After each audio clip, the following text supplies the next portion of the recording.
உயிர்த்தெழுந்த இயேசு கிறிஸ்துவின் வல்லமை ஊழியங்கள் வழங்கும் வசனப் பெட்டகம். இயேசுவே கர்த்தர். இயேசுவையே தேவன் ஆண்டவரும் கிறிஸ்துவுமாக்கினார். இயேசுவே ராஜாதி ராஜா, கர்த்தாதி கர்த்தா. கிறிஸ்துவே மரித்தோர் மேலும் ஜீவனுள்ளோர் மேலும் ஆண்டவர். கிறிஸ்துவே போதகரும் ஆண்டவருமாயிருக்கிறார். வசனப் பெட்டகத்தின் இன்றைய தினத்திற்கான கருப்பொருள் ஆத்துமா, பாகம் 1.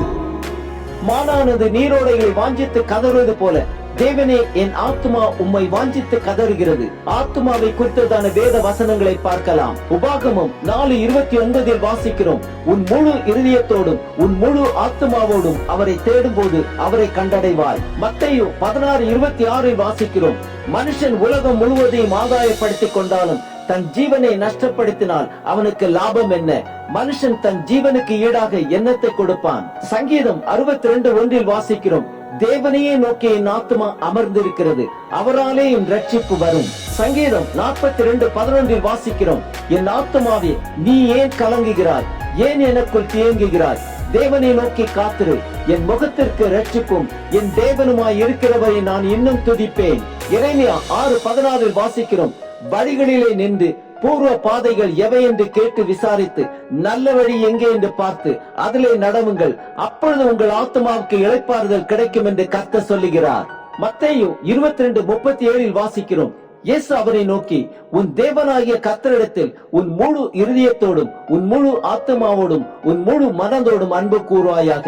3 யோவான் 1:2 வாசிக்கிறோம், பிரியமானவனே, உன் ஆத்மா வாழ்கிறது போல நீ எல்லாவற்றிலும் வாழ்ந்து சுகமாய் இருக்கும்படி வேண்டுகிறேன். சங்கீதம் 63:1 வாசிக்கிறோம், தேவனே, நீர் என்னுடைய தேவன், அதிகாலமே உம்மை தேடுகிறேன். வறண்டதும் விடாய்த்ததும் தண்ணீரற்றதுமான நிலத்திலே என் ஆத்மா மேல் தாகமாயிருக்கிறது, என் மாம்சமானது உம்மை வாஞ்சிக்கிறது. சங்கீதம் 103:1-2 வாசிக்கிறோம், என் ஆத்மாவே கர்த்தரை ஸ்தோத்திரி, என் முழு உள்ளமே அவருடைய பரிசுத்த நாமத்தை ஸ்தோத்திரி. என் ஆத்துமாவே கர்த்தரை ஸ்தோத்திரி, அவர் செய்த சகல உபகாரங்களையும் மறவாதே.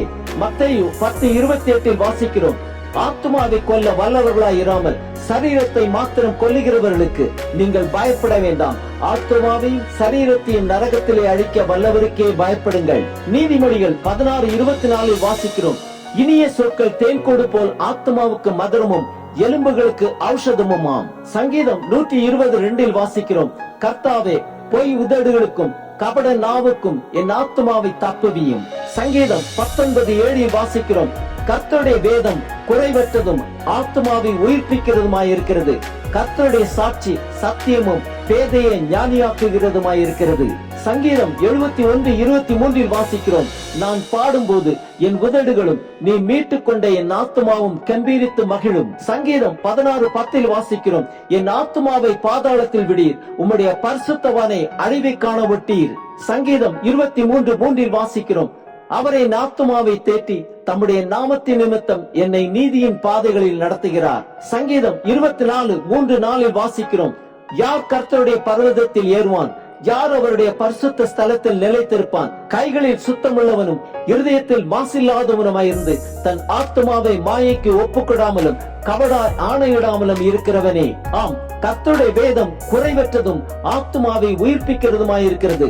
தேவனாகிய கர்த்தரிடத்தில் நம் முழு இருதயத்தோடும் நம் முழு ஆத்மாவோடும் நம் முழு மனதோடும் அன்பு கூறுவோமாக.